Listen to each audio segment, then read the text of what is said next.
যার মাথায় চুল ছিল সে সরাসরি নরকে, আর যে টাক সেই হবে ফেরেশতা।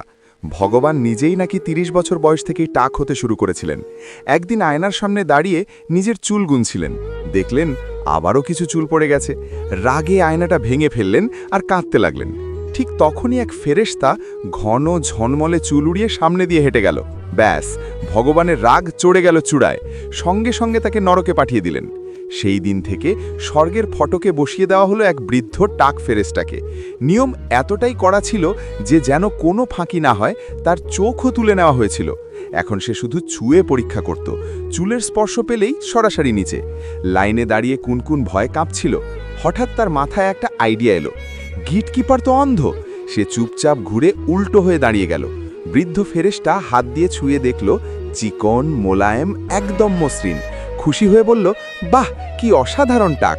দরজা খুলে গেল, আর পরের মুহূর্তেই কুনকুনের পিঠ থেকে সাদা ডানা বেরিয়ে এলো।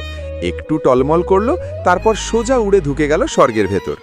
বাবার জন্য লাইক সাবস্ক্রাইব করে দিও।